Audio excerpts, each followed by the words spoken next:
Blog Talk Radio. Thank you tonight for joining me on Conservatives Cool Talk Radio. This is your host, Wayne Bradley. Tonight it looks like we have two guests on our show tonight. We have John Dennis, who's running for Congress in California. That's Nancy Pelosi's opponent. And we also have Les Phillips, who's running for Congress in the 9th District in Alabama. And he's a return guest, so thanks a lot for everyone listening in this evening. Excuse me, that was the 5th District, I'm sorry, the 5th District in Alabama. So I'm waiting on John Dennis to call into the show now so we can get the interview going. I'm looking forward to the interview, but I'll give you a little information about John. I met him at CPAC, and I like his platform. I want to get some more information to the people tonight because I think it's very important that we recognize the people that are out there as challengers to people who are people like Nancy Pelosi, who are totally ignoring the Constitution and going against what the will of the people. So it's important that we get these candidates out here, promote them. I'm sure if you haven't seen, go to the RNC website where they're also doing they call money bombs and retirement gifts for Nancy Pelosi to help retire Nancy Pelosi, help fire her. So I'm waiting on John Dennis's call in right now. Hopefully he'll be calling in soon, and we'll get this interview started. My second guest tonight, again, is a returning guest, and I'm looking forward to that. Hold on real quickly. Let me see if this is the call. Caller, you're on the air. Yeah, hi. John? Yeah, hi, this is John. Hey, John, this is Wayne Bradley. Thanks for calling in tonight. Oh, no, it's my pleasure. Thanks. Thank you. I was just kind of giving people a small introduction to you before you called in, so I'll let you go ahead and introduce yourself and kind of give us some background information about yourself and what made you decide to run for Congress. Oh, okay. Well, thanks. Yeah. Hey, so my name is John Dennis. I grew up in Jersey City, New Jersey. I'm a son of a longshoreman and a city hall clerk. I grew up in a housing project. I was about 13. Went to local parochial schools. Went to a Jesuit prep school on a small scholarship. Went to Jesuit University, where I met my partners with whom I co-founded a company that's known as Human Scale today. Okay. Human Scale is a good-sized company. It's a maker of office seating and other things, other office ergonomic products. It's a privately held company, $200 million in revenue. And I've been a real estate investor for the last couple of years, for the last 10 years. I got involved in politics a few years ago, okay. Supported Ron Paul for president, and was active in his campaign. Was active in local Republican campaigns. And this time around, when I was looking at this race, I was looking for a candidate to say the things that I wanted to hear them say, and I wanted a candidate to say them in a way that all of us want to hear candidates say things. And finally, I just decided to be the candidate. So that's where we are. That's admirable. I think more people need to do that. Like you said, you wanted to hear the things addressed the way you wanted to be, hear them, and you decided to step up. How long have you been? When did you announce, and how long have you been campaigning now? I announced on Judge Andrew Napolitano's Fox show called Freedom Watch back in the middle of August of last year. Okay. And we've been campaigning ever since. Right. What's a typical day like for you right now on the campaign trail? Well, this week I have to say isn't typical because we're having a money bomb tomorrow. We are celebrating Nancy Pelosi's birthday by giving my campaign a lot of money so that we can send Nancy into retirement. And so this week isn't as typical as normal because we're doing lots of media appearances and lots of radio. But typical day is a couple of radio shows a day. I'm writing and reading and giving talks, doing luncheons, doing dinners, meetings for everything from endorsements to donations. We're fundraising. It's all the things that go into a campaign, going door to door with the team, making phone calls with the team, and yeah, it's all part of the fun campaign life. Exactly. Seeing everything that's going on in the last couple days here, I had another person who was running for Congress on the show a couple days ago, and I had to ask them, if you were elected, obviously, would you repeal this bill? Oh yeah, that's the first thing I put up. I put it up almost immediately after the House vote. Was that if I become the elected representative from the California's 8th congressional district, the first thing I'll do is work to repeal this. Now, I'm from the Detroit area, and I'm curious to know what is the obviously San Francisco, that area is known for being liberal. How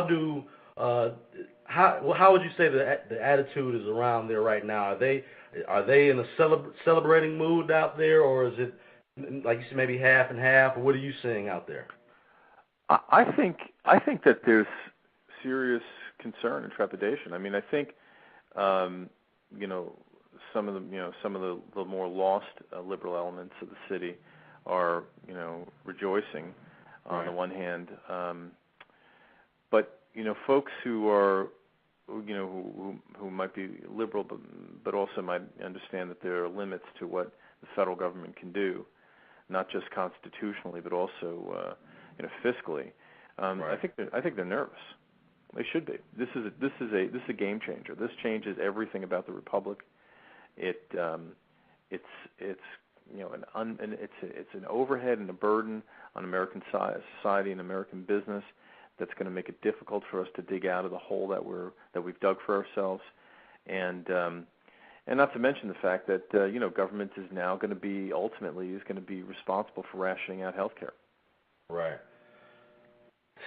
Yeah, and out there, what is how has the Tea Parties, has that had an effect at all out there in San Francisco area, and what is your take on the Tea Parties?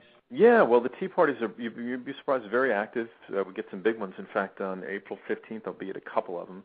One of them is supposed to have 15,000 people, or 10,000 people, 10,000, and the other one will be in San Francisco. Will be smaller, but still ample. I mean, it should be 1,000 to 2,000 people. Are they having an impact? I think they are. They've gotten everyone's attention. What they do in the elections is critical, though, because like the patriots who dissented against government at the founding of this republic, the people who are dissenting right now have drawn a line in the sand and they said no more. That's it. Now, when you draw the line in the sand, you have to succeed. You have to, vote these people out of office because that's the only thing that they understand. So they've got to step up into campaigns. They've got to, start finding votes for candidates, and so that remains to be seen. But in some ways, as dark as the moment is, I've never been more optimistic because of the activism and the way people are reacting around the country. Okay. I was doing some background research, and I saw that you were the president of the Republican Liberty Caucus in California. No, is that different from the actual GOP party out there, or what's the difference, I guess, in those two parties? Well, the Liberty Caucus is like an auxiliary group. It's a Republican group that focuses on issues of individual liberty and constitutional issues, and it's actually a national organization. Okay. I am on the board. I'm an alternate on the board for the Republican Liberty Caucus in California, and I founded the Republican Liberty Caucus chapter here in San Francisco. Okay. All right. Some of the other questions I have for you here tonight. Are you what is your stance on? Are you pro-life, pro-choice? Yeah, I don't think of it as a federal issue. Okay. So it's sort of downplayed. I stay kind of away from it in this election, just because I don't think it has anything to do with the federal government. Whether you're pro-life or pro-choice, it comes out. It really shouldn't be a federal issue. I will say this though. In my own personal life, I am deeply reluctantly pro-choice. I find it an agonizing issue, and I also, but on the other hand, though, don't think that the federal government has any has any business funding abortions, nor even stem cell research for that matter. Okay, all right. And what about as far as traditional family values? Are you for or pro gay marriage rights? Yeah, it's another issue. I don't know. I mean, I have nothing against against gay people. And I've got gay friends. It's just, again, I don't think it's a federal issue. So you would let the states vote on it, basically. Yeah, let the states. It's not. It's, again, I take a pretty strict view of the law of the land, the Constitution. I shouldn't say, well, at least the founding documents of the Republic. And if it's not in it, if it's not in Article 1, Section 8, then the government shouldn't be doing it. Okay. And being in California, what's your stance on immigration? Do you believe we should put the fence up, do better with or allow amnesty? Where do you stand on the immigration policy? Well, no, you don't never give amnesty. No, that doesn't make any sense. But I suppose I would support a fence, although I think that the fence can, some remote outpost of that fence, people can get through them. I don't think that's really the answer. I think the real answer is to stop the mandates and to stop, attracting people to this country. And I also have another solution that might help get our partners, our neighbors, I should say, involved in the fight. And that is, a lot of people were shocked by that email that ran around. It talked about how 72% of the prisoners in LA County jails are illegal immigrants, and over half of the children in LA County that are being educated are of illegal immigrants. And I know there's the whole list of all the services that they participate in. Well, I think that it's that what we should do is we should find out the origin, the country of origin of the folks, and of course the biggest one would be Mexico. And what we should do is find out what the cost is for providing these services. Add a little premium to it, and LA County ought to submit a bill to the Mexican government. Now, of course, the Mexican government will laugh and they'll stiff the bill. Of course, they won't pay it. But what we can do is then they can turn to the State Department and submit the bill to the State Department, and the State Department should pay it, and they should deduct that from the foreign aid that we give to Mexico. We give about $600 million a year to Mexico. I'd much rather see it be in LA County for the services that we're providing for Mexican citizens. Sounds like a good idea. You being with a business background, what do you think we can do to improve our ailing economy and create more jobs? Well, the first thing we need to do is get is start addressing the debt situation of the federal government. I mean, all these the unfunded liabilities, the debt, the backstops, the losses that are expected to be taken from the backstops to the banks and the GSEs, and all the other things that we've done are they're creating a cloud of uncertainty over businesses, and it's hard to invest in an environment when you don't know if the country's bankrupt and whether it can pay its bills. So we have to address that issue. I think, of course, like anything else, we have to foster an environment that creates an atmosphere where businesses can grow. And the choking point is the government, and the reason why I'm sure about that is there's an example that I use. I want you to imagine that tomorrow Barack Obama, Nancy Pelosi, Harry Reid stand in front of the microphones and they say, okay, we've come to our senses and we've come to the conclusion that we absolutely have to do the opposite of what we've been doing, and we have to reduce the size of government. We're going to cut government in half, spending in half. We're going to abolish the capital gains tax, and we're going to cut income taxes by a third. What would happen on the stock market that day? What would happen in the job market is businesses start getting offshore capital, and as they realize that their customers are now going to have a lot more money in their pockets, another $300, $400 billion in their pockets to spend. So I think things. So now that we know, what the choking point is. It's the federal government. And what we've got to do is start getting it out of the economy and start creating that separation between economy and state. Right. Hey, I'm getting some. I'm looking at some of these. I got some people online that are listening to us, and they're sending us some questions here. I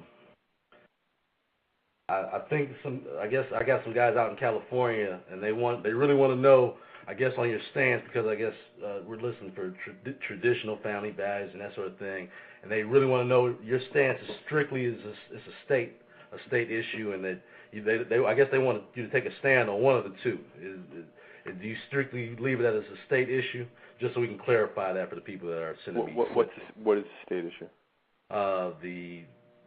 The family values, and also you said you were pro-choice, so I think we made that clear on gay marriage. I guess someone just sent me a tweet about that.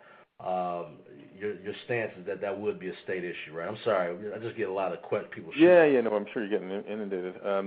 They're state issues, and I also was saying the other night that we had a town hall meeting, and someone was saying,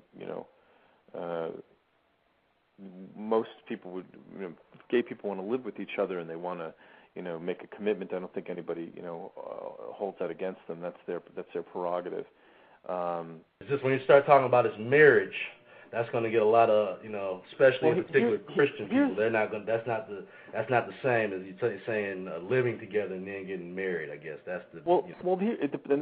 Here's the problem too, is that when it becomes a more difficult issue the larger the federal government is, right? Because the more the federal government's involved in your lives, the more they give breaks to married couples, and to then the more the gay community feels left out of that equation.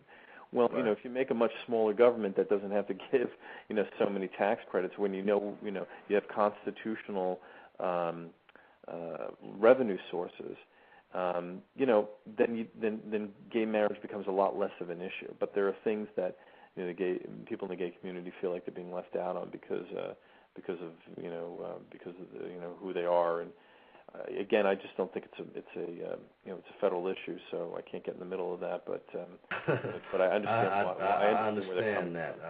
I understand you don't want to get in the middle of that one, especially considering the area that you're in. I understand. I have to respect that. How was it? How did it feel getting the Ron Paul endorsement? How did I get it? I said, how did it feel getting the Ron Paul endorsement? Oh, well, it's great. I mean, I supported Ron in the presidential campaign, and to me, he's one of the great people of our time. I think he's a giant, and I was honored. I mean, when we were waiting last year, and Ron's team said, well, we're not endorsing anybody until after the first of the year. That's how we're doing it. And then they came back to me and they said, hey, we've looked at all the applications, and yours is the one that we want to address first. We want you to to be the first person we endorse in 2010. And it was a real honor, so I was grateful. Right. When what will be one of the defining things if you're comparing the incumbent Nancy Pelosi to your policies, what do you think will be the defining differences between the way she's run things with this with big government, and the way that you would run things? Yeah, I think it's a good question. I think for her, I look at her and I say, this is a person who sees this government as a business, and she's sort of like the COO of the business, and she's trying to drive the top line. She's trying to grow the business, irrespective of whether or not she has the right to do that. And she believes I can't really tell you what she believes, but I can only take a guess that it's not what I believe in, which is that the government is there just to protect your rights. Right. That's its function, and all the other stuff is beyond its constraints and its original mandate. So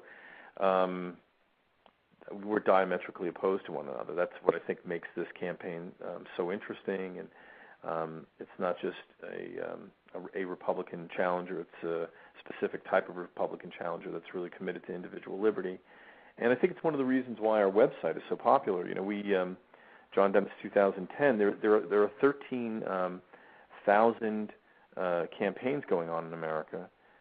All of them have websites, and JohnDennis2010.com is the most visited campaign website in America. Well, give them the website address again so they can go check it out and drop one of those money bombs in there. Yeah, there you go. JohnDennis2010.com. In fact, you and I met at CPAC. Is that right? We sure did. Yeah, and when it was the week, the morning that I was leaving, I was in the airport in D.C. at the Reagan, and I looked down and checked on Alexa.com to see that we had just passed Rand Paul in website visits. And since that day, we've been the most visited campaign website, and pulling away. So there's a lot of interest in the race. There's people are, I think, are connecting with it because they want to believe that there's an opportunity to unseat Nancy Pelosi. Yes, I believe that. That gets the most. Whenever all I have to do is say this is John Dennis, and he's Nancy Pelosi's challenger. You get people just start wanting to know exactly what's going on. So I think that between what you're doing and what the RNC is doing with their campaign, are those two correlated together? The one you're doing on your site, or is that something totally different? What the RNC is doing right now? No, it's totally different. I'm not going to see any of that RNC money. Okay, gotcha. Yeah, I mean, so we'll see what happens after the, in the general election, what they do. But as of right now, no, we're completely independent. When is your primary? Primary is June 8th. Okay. And things are going well. Excellent. All right. Well, I think I have one more question here for you. Besides obviously repealing the health care bill, what will be some of the immediate changes that you would try to make going in as a congressperson? Well, you're one person. There's only so much you can do. But my emphasis would be to either actively support or create legislation that would start repealing government spending. I actually have a plan that I'm working on right now that I'm working through the details on, and we'll probably do a release on that in the next couple of weeks or so. But basically the idea is that we have got to get federal spending under control. It has got to look. The republic is at stake. It's nothing short of that. If we don't get our spending under control, we can lose the dollar, and if we lose the dollar, what unites us at that point? There'll be nothing but distrust between the states, the people, and the federal government. So we have to get the spending under control and start moving in the right direction, or else there's nothing short of that at stake. And it just reminds me, by the way, of that quote from Franklin as he was leaving the Constitutional Convention, and he was asked, Dr. Franklin, what have you given us, a monarchy or a republic? And he said, a republic, if you can keep it. And we're going to have to work hard to keep it right now. So, just addressing spending issues, that's going to be my big thing. Okay. And one last question. Where do you stand on Second Amendment rights? Oh, well, I mean, so I'm a gun owner, and the Second Amendment, people need to remember that the Bill of Rights don't define your rights; they define limits on the federal government. You don't need a Second Amendment to tell you that you have the right to protect yourself. As I said in my website, you have the right to your life and your property. And without the means to protect them, those rights are meaningless. So. All right. Well, I'll tell you what. Thank you so much, John, for coming on. I know you got a busy schedule there with all the different media outlets you're going through, but I appreciate you coming on my show. And I will send out the website. Give them the website address one more time so they can hear it. It's JohnDennis2010.com. The Nancy Pelosi birthday money bomb is tomorrow, and you can go on the site now, make a pledge, and then go on back tomorrow and donate. And we're going to have a special ticker up there tomorrow, so we'll see what kind of progress we make throughout the day and whether or not we make our goals. So we're real excited about it. We think we're going to have a good day, and I'd like everybody to jump on and check out the site. All right, that's JohnDennis2010.com. So check that out. Thanks again, John, for coming on the show. Pleasure's mine. Thanks for having me. Have a good night, and God bless you. Thank you. Bye. Bye-bye. All right. That was John Dennis, everyone listening in. He will be hopefully being Nancy Pelosi in 2010. He's gonna have a rough battle out there, but God bless him for trying, and I hope that he is successful. We will continue to follow his campaign path. Again, his website is John Dennis 2010. Check it out. It's a very nice website, and again, they do have the money bond to celebrate Nancy Pelosi's 70th birthday, which is tomorrow. Wow. Queen Pelosi's getting up there. So, people, if you're listening, give me a call, 347-996-3175. Let me know what you thought about John Dennis and his campaign and the way he stands on the issues. Mel, I know you're out there listening. I saw what you were posting on Twitter. Hey, I'm trying to get the questions. I tried to answer them, get some answers out of them. I know in your conservative heart over there, I know what you're ugging about. So I tried to get all the answers out. Thanks for everyone that's listening in. My next guest, who will be calling in very shortly, will be Les Phillips, and we'll talk to him about what his plans are. We're going to talk about what's going on down there in Alabama, because it's a little different with that race down there. And just to kind of give you a little background on what's going on, he's in the primary battle with someone by the name of Parker Griffith, who was a Democrat and just recently switched to the GOP party as of December. And like I said, he switched on December 22nd, and he jumped on to what he saw was jumped off a sinking ship, and he decided to become a part of the GOP party. So a lot of things have been going on politically down there. John Boehner came down there for a fundraiser after the local GOP asked the national people to stay out of the local business. The Tea Parties were upset. So we're going to talk about a lot of those things. We're going to talk about CPAC, and also talk about all the other things that's going on through the campaign. So I'll be waiting on Les to call in soon. Give me a call. Let me hear from you. 347-996-3175. Like I said, we had John Dennis, who just went off the air. Thank John again for coming on the show. He has a very important campaign against Nancy Pelosi. And again, if people really want change, you're going to have to do the things that, like what John said. He decided he wanted to hear someone that was talking his language and knew he could trust him. He ran himself. So I believe that's what people have to do if they really want to make changes, to get involved one way or the other. So again, let's go check out John's website. You can help donate.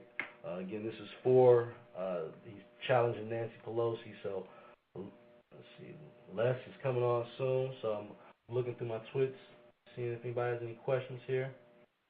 Hey Mel, I know how you were feeling over there, buddy. I really do. Me personally, I will just say that I'm with traditional family values. I can understand someone could say that they might believe it's a state issue. I guess every state has successfully voted against that. So they've made it, even making it a state issue, it hasn't happened. The only time where we've had changes from that is when you have these rogue judges that want to actually play lawmakers. So I respect John. He's in a totally different environment out there. Besides myself being an African American conservative, I really didn't know how large a conservative base was out in San Francisco. So, he just like myself, I have a lot of liberal friends, and you have to, it does make you look at things sometimes a little bit differently. But from a standpoint of family values, traditional family values, it's only one way I can stand on that. But I do, like I said, I respect others' opinions. And John was honest, was good enough to come on the show and give us his platform. And again, I think people, if you want to make changes, you got to do the same thing that John is doing, which is get involved and taking it by the horns and making things happen on his own. So again, John, thanks for coming on the show, and we're waiting for Les Phillips to call in. He ought to be on the air very shortly. Les, if you're listening, give me a call.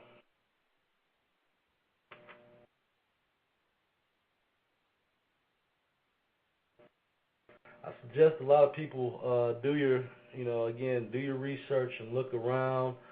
Even like, regardless of the Congress position, we need to know who people are in a lot of different districts because, again, the gentleman Parker Griffith was a Democrat 6 months ago and had voted with Nancy Pelosi 84% of the time. That's what his voting record shows. So it surprised me that someone like John Boehner would even be willing to support him. But again, this is when you're talking politics and political games. These are the things that the people at the ground level and the grassroots are kind of tired of. If that person is the GOP, it makes no sense for them to vote it with Nancy Pelosi 84% of the time and expect conservatives to buy into what he's selling. So I look forward to having this conversation with Les, and he ought to be on the air real soon. As you guys notice, I don't have a lot of commercials. Let me see here. I think that's Les there. Hey, Bradley. Yes, it is. Hey, Les. How you doing? I'm doing fantastic. How are you, sir? I'm doing good, sir. Thank you for coming back on again. You ask, and I deliver. I want to say first, I'm so disappointed I didn't make it to the Frederick Douglass conference last weekend. I had some emergencies with my business. I wasn't able to make it down there. How was the conference? It was absolutely awesome. I was there the first one last year, and this one was better than last year's. See, it was the organization and what they had planned was just, it was a tremendous leap over last year. Last year was good for a first time, but this I did not expect it to be as good the second go around. This was as good as something that people have been doing for, 4 or 5 years. It was very professionally done. I enjoyed it immensely. Excellent. Well, let's get into the issues. What's going on down there in Alabama? And I don't know if you heard my last interview or not, but I want to go through, for the people that might not have heard our interview before. I want you to go through it and introduce yourself, and then we'll kind of get into these hot topics that we got going on down there. Okay. My name is Les Phillips. I'm running for the Congress in the 5th District of Alabama. I am a relatively strict, I'm a conservative. I believe that the government should function for the people, run by us, not for the elites. And what do I mean by that? I mean that the government should be working to get rid of roadblocks to make sure that we all have jobs, we all have all the things that we need, not by them providing it, but by allowing us to do the job. Open businesses, create opportunities for other people, low taxes, minimal capital gains, I say zero capital gains, and let businesses do the job of providing an income for us. My background educationally, graduated from the Naval Academy. I went to the Navy. I drove ships around. I flew helicopters. I did that for 8 years. Been married for 24. So you can tell I'm a little bit more than, wow. I'm up there in age a little bit. I've got 3 daughters. My oldest one is 20. She'll be 21 this year. And I've got a 14 and a soon-to-be 13-year-old who keeps reminding me of that. And my silver anniversary is next year on January 18th of 2011. Wow, congratulations. So I've worked in corporate America. I've owned my own business, and we currently own a restaurant in Madison, Alabama called The Budding Chef. If anyone ever passes by there, they can get one of the best meals in the district. So, and I'm running for Congress because I am very deeply concerned about where we're going, not just in the next year or so, but I'm interested in what my great-great-grandchildren, how they're going to be living 100 years from now. Right. And that requires that we act courageously to save our republic from going into a socialist country, from becoming a socialist country. Right. So I'm assuming I pretty much know this answer already, Les. If you're elected, will you repeal this bill that's been passed this weekend? Absolutely. As a matter of fact, I am pledging that once elected, I will not accept the congressional congressional health care, because they should not have anything different. If they want to mandate coverage for the American people, where I cut my teeth in leadership in the U.S. as an officer in the Navy, you lead from the front. The very first person to say, I'm putting my family under this plan, should have been the President. The second one should have been the Speaker of the House. And the third one should have been Mr. Reid in the Senate. Right. I don't think a lot of people understand it. Can you explain? Because they've pretty much excluded themselves from this. So they haven't excluded themselves from it, and their families. Because basically what they're saying is good enough for you people, you peons, right, but we're the smarter people here, so we need a little bit better coverage than you do. So therefore, while you're standing in line, I have my way. I get the head of line privileges no matter where I am in the country, as a matter of fact. So if the people don't wake up and see that they're getting the short end of the stick, those are not the American people that I know. Right. If they're willing to let these people do that to us. I'm sorry, but I'm pretty fired up about this. I know, and I can tell. I can hear it in your voice. I'm glad you came on tonight, because I mean, it's more about the direction, like you said, the whole country, and that's why we need people like you said to step up immediately. And as far as what would you do, as far as what would your stance be on the healthcare issue? What do we need to do to improve the healthcare system? Do you think that's something that government needs to have a hand in, or do we need to have just a free market determine that? What do you think we should do as far as the healthcare crisis in America, or the so-called? The government does have a role, and their role is basically to empower the individual, remove the roadblocks. You know, I live in Alabama, but yet my insurance company is in Texas. Because we can buy insurance from just about any company anywhere in this country, rates are affordable. Right. Rates are transparent. You know, for example, if I take my car in to get the oil changed, I'm paying for that. So therefore, it's, you know, I use synthetic oil, so it's about $45. Right. If I decide to use regular, it's $20 oil. But I don't have my insurance company paying the bill that I can take care of. Right. You know, the real rate, you know, they charge the insurance company, you know, $100, but the doctors only receive right around $20, $25 what they wind up with. In the meantime, they've got a nurse that makes $60,000 to $75,000 a year, if not more, in other areas, and all she does is take care of paperwork for insurance companies. Right. Tort reform, competition, transparency, and the cost. If you do that, you'll find out that even, you know, I have an example from a local doctor who said if you had a gallbladder operation, spent 3 days in the hospital, they charge you $77,000. But the insurance companies, when they go to pay it, for us as Blue Cross Blue Shield, they pay less than $7,400. $77,000, $7,400. You know what? But if you'd had $7,400 and you said, hey, I want to pay for my surgery before, they're not going to give you that $7,400. They're going to charge you to $77,000. Now tell me how that benefits the consumer. It benefits the insurance company because they get you paying their $700, $800 a month premium. That's right, between you and your employer. Meanwhile, you're thinking you can't afford this because they're charging you $77,000 when the real rate is $7,000, which, you know, if you spend 5 years as a young person, and right now in Alabama, it's $12,000 is what the average cost is, around $12,000 to $13,000 for a family of 4. Right. Even if you started off and you just put 5 years, you bank 5 years in a health savings account. Exactly.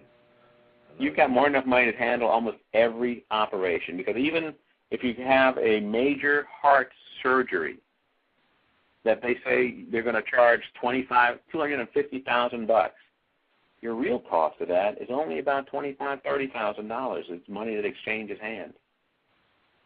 And let's face it, you don't have 20-year-old, people in their 20s having major heart surgery. They wait till they're like, the body says, we'll give you a break, enjoy your life. When you get into your 40s and 50s, then you start paying the price for all the fun you had in the 20s and 30s. By the time you get my age, you have hundreds of thousands of dollars in the bank. If you had a health savings account and your employer, instead of paying $12, they could put $8,000 in there. Right. You'll have enough money to handle just about anything if the cost were transparent and not inflated by the insurance companies. Right. With the nod and wink of the government. What do you think the main reason was for them not at least including tort reform in this health care bill? Lobbying by trial attorneys. They own the Democratic Party. Yeah. It is it is what it is. Well, I mean, I guess that's the thing that bothers me the most about it, is that if you're gonna call it reform, that would have been something that because that contributes so much to the high cost of health care, is all the reckless, the lawsuits and all the things that go on with, like you said, with the trial lawyers. Mhm. But here's the thing, though, the actual someone gave me the actual statistics of the trial attorneys and so forth. Mm-hmm. It is only it's only about 3 to 4% of the total cost of health care is those trials. It is the thing with the insurance companies that they charge doctors is that they're quick to settle and they're quick to jack the prices up on the doctors. The one thing in tort reform what they can do is basically this: if you lose a frivolous case, you pay the court costs. That would cut down on all but the grossest negligence. Right. Someone, you go in to get your left leg off and they cut off your right. Those are pretty gross negligent things. I don't even think they're going to go to court. No, they probably cut the check. Yeah, and on those cases they deserve to. Right. Yeah. Well, we gotta. That's why we gotta get you in there. We gotta talk about what's going on down there locally. What's going on at the local level here? A couple of weeks ago, I got some people sent me some emails, and I think me and you talked about it too on Twitter. Was about Parker Griffith, and he had a fundraiser down there, and I guess John Boehner came down there for the fundraiser. He sure did. Now, and I think a lot of people will be surprised about that, considering what they just saw on Sunday. But he was actually there in support of a guy that supported Pelosi. What was it, 84% of the time? 85. How does that work out? And what did the local chapters have to say about this? There were protests outside the fundraiser.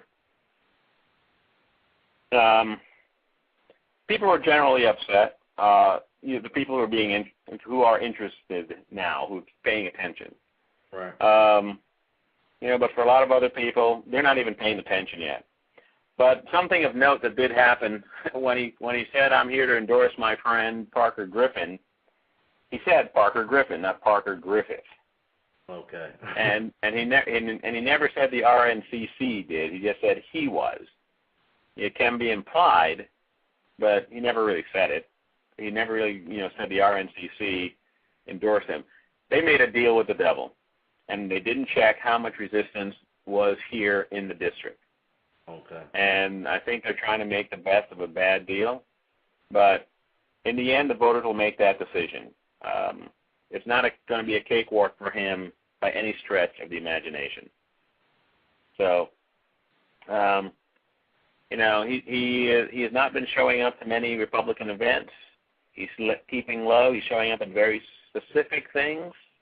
And, this entire health debacle that has occurred, we have to remind people that July of last year, he was running on this very same thing of national health care. Wow. He promised to do only one town hall meeting.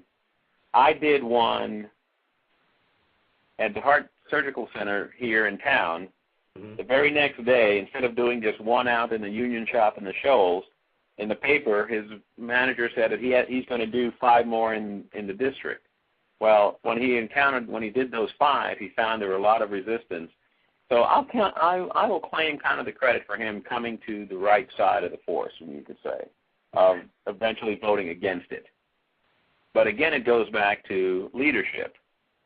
He was out of touch with the people in this district. Right. Because he paid attention only to, what he really stands for. He is a liberal Democrat.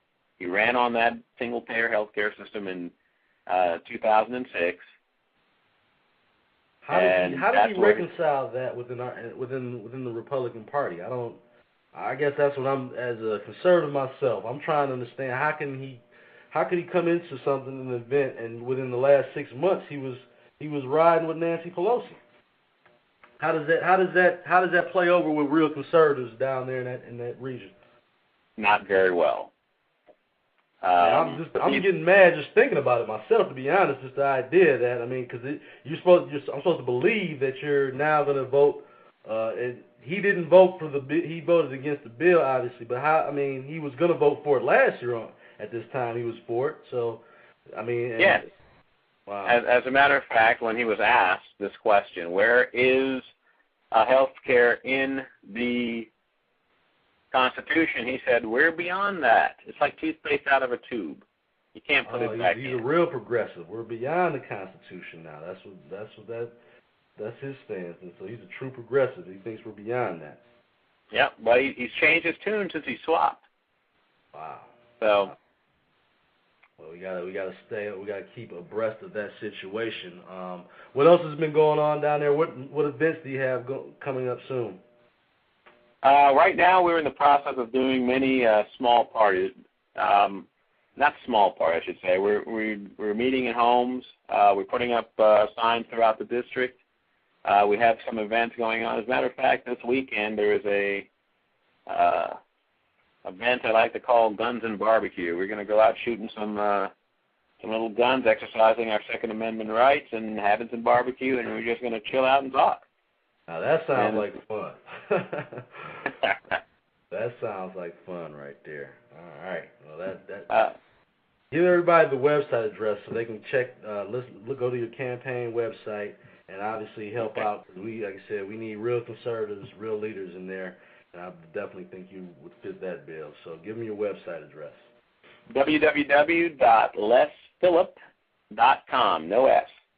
But there are also a couple of other things I want to let you be aware of that we're trying. Because of this health care bill, we are working on, there are several different things we're trying to do right now. One of them is to get proposed amendments. One is to... It's the freedom, basically it says the freedom of the people to choose among or rebuke various health care insurance products shall not be infringed. So basically the government can't tell us that we have to, we're not mandated to have health insurance. They're trying to use the same thing for automobile insurance, but it just doesn't wash. And we're also trying to put something where, you know what the problem is with us? Is that this bill will produce 16,000 new IRS jobs. That's what we needed, right? Exactly. This is going to be a job killer for small business, which produces the majority of jobs. So we're going to go into a recession and put more people out of work. Right. And it is a plan that I believe it is very insidious from the standpoint that these people know what they're doing, and they're out to make us less free, more poor, and more dependent on the government. When there are free market principles that we can employ that will cause us to be more prosperous, move people out of the welfare rolls onto the payrolls. I sound like Jesse Jackson on that, didn't I? Oh. But you know what I mean.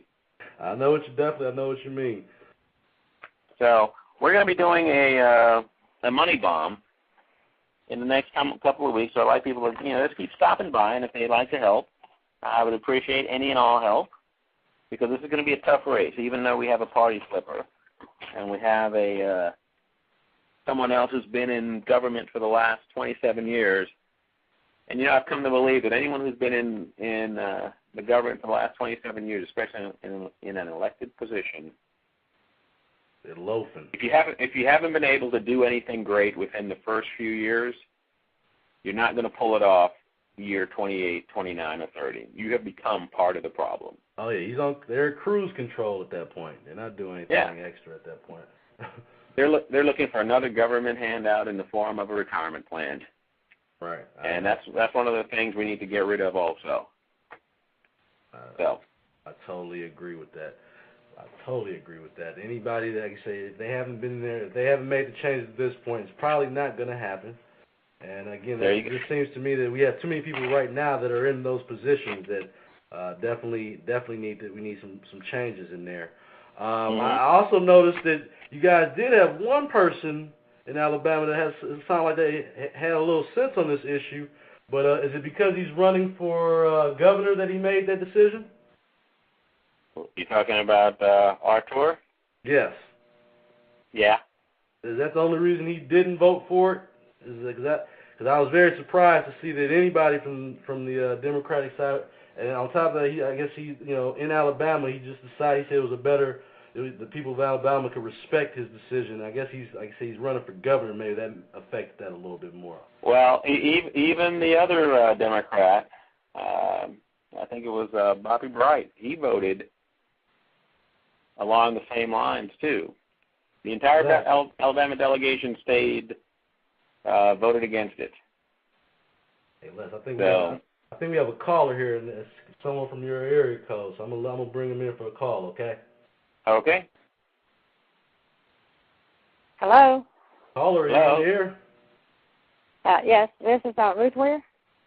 Hi, how you doing? Yeah, and I just want to ask Les, is it true that the illegal immigrants will be able to get health care over senior citizens? That is where they're working. They're planning on stripping $500 billion, $500 billion, off of Medicare, which seniors have worked for and put their money into, and they're going to try, the next big thing they're going to do is amnesty, and they're going to wrap those folks into the health care bill. So the answer is yes. They're taking money off of Americans who've paid their life into a system and give it to people who, one, came in the country, or are already breaking the law by coming here illegally. So yes, you're right. That's exactly what they're going to do. And people should be... Too bad, isn't it? It is. The senior citizens who have worked so hard to get us where we are, they should be ashamed, and they should kick the bums out. Yeah, absolutely. Yeah. I think that is just against the law. Yeah, it should be. But as you see, they don't care about the law. They're trying to work amnesty. Hopefully when you get in, you'll take care of that problem. I know you will. We will fight. Thank you. Thank you. Yes, ma'am. Thank you for calling in, ma'am. You have a good evening. Yeah, Les, I mean, I think that, do you think that that's the bigger picture with this health care bill, that they're trying to, like you said, wrap amnesty and backdoor it in that way through this health care bill? They know that they cannot, the American people are furious. And unless they can get another 15 or 20 million people in to vote for them, they are in, this is going to be the biggest bloodletting probably in American history of parties that are going to be switched. I mean, political power moving from one party to the next. So yeah, they have to do it. That's all part of their plans. Just basically some new disenfranchised voters that they can count on, huh? Mhm. And they say, don't vote for those guys. They're going to take away your health care. Right. Just like they did Social Security and everything else. But you know what? One of the things that they don't realize is different now than in 1964 is that everything isn't controlled by the quote-unquote mainstream media. Right. We have shows like yours. We have the ability to get on Facebook, to Twitter. Even text messaging can go person to person to basically nodes that can send it out to basically distributed to millions of people. Right. And we're organizing. Oh yeah, the action is on the ground right now. That's definitely the action is down here is on the grassroots level. Hey, I heard today that there are some of these congressmen who voted for this stuff, the Democratic ones, who, rocks have been thrown through their windows, death threats and so forth. I don't condone that, but that is a level of frustration that they themselves, when they didn't get their way, they did, the people. And I tend to believe sometimes they use their own operatives to do. They send people out to do that to create more attention to distract us from what's really going on. Yeah. It might be people that mad some in certain situations, but it just, to me, like I say, all that does is the mainstream media picks that up as a way to distract us from what's really going on out here. Agreed. And like this weekend, they said there were racial epithets and spitting and so forth. Some of these guys that they were doing their mock civil rights march, but yeah, with all the media around, no one heard anything. I kept watching on the cam. I mean, they had the cameras. I did not hear that. I didn't. That's the whole thing. All the footage I've watched, they were hostile, but I mean, they weren't bleeping stuff out. It was nothing. It just seemed like it was a hostile crowd. There's no question about that. But at the same time, this is decisions they're making. So I mean, I saw one of the congressmen actually engaging with the crowd. So I think when you said operatives, I wouldn't be surprised. Yeah, I mean, that's how they operate. Again, that'll take us up some distraction from what the bill is and all the other things that they're going to figure it out after the bill has been passed, I guess, as Pelosi said before. Which is absolutely donkeyish. I'll just leave it at that. Oh, but one of the things to keep in mind, you talked about distraction. There is a move right now to basically standardize all the school systems in the country. First, it's going to be, I guess it was I forgot what they call it, but it was a contest to see who would have charter schools and so forth, and so they can start standardizing procedures across the nation with the Department of Education. Right. We're looking at health care. That's a danger. That's a huge danger. But the other thing is watch for them trying to take over even deeper into the school system. Look what they've done since 1977. They've basically taken a system and dropped it down lower than most people already thought it could go. And that's going to be important to our kids going forward, because if they dumb them down even further than what they are right now, these guys will be able to think, anything the government does is absolutely constitutional, and the Constitution doesn't matter. So it was an oxymoron. I said that, but you know what I mean? But everything the government does is legal. Right. And we get all our rights from the government, rather than what the Constitution says limits the government. We get our rights from God. Those are all issues that determine where we're going to be 10, 15, 20, 50, 100 years from now. Right. And these people are working at it. That's why we have to engage them. We have to educate ourselves, and we've got to talk to our friends, our neighbors, our family, everyone around the water cooler to let them know what they're going to lose. We have to fight this. If the government gets 50% of the economy and they drive small businesses into the ground, we're not generating jobs, we're going to be like Cuba. We're not going to be like Europe. We're going to be even worse than that. Wow, yeah. So people need to understand where we are. A few years ago, this might have sounded like I'm a right-wing nut. Right. But look at it. Being honest at this point. Being honest. Yeah. Well, I'll tell you what, we need you. We need you in office, Les. Give them the website. We only got 30 seconds left here. Give them the website one more time so they can check you out and obviously help you get this goal so we can get you in D.C. LesPhillip.com. LesPhillip.com. All right. Well, we got 10 seconds left on the show. Les, Les, thanks so much for coming on. I'll definitely have you on again, and we're going to follow you up until we get you to D.C., okay? All right, buddy. Thank you. And Thanks God bless. God bless you. Yeah. Thanks for everybody listening in tonight. Good night. God bless you.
I'm just saying, you just said it. You just said it yourself.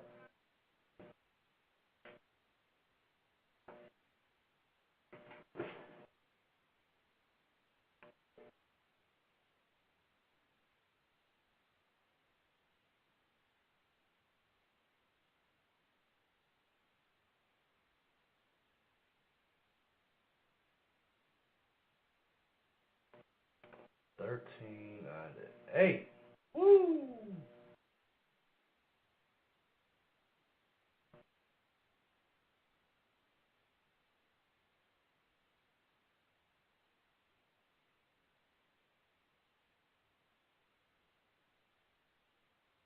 It couldn't get on my show. Be Greta. Dang.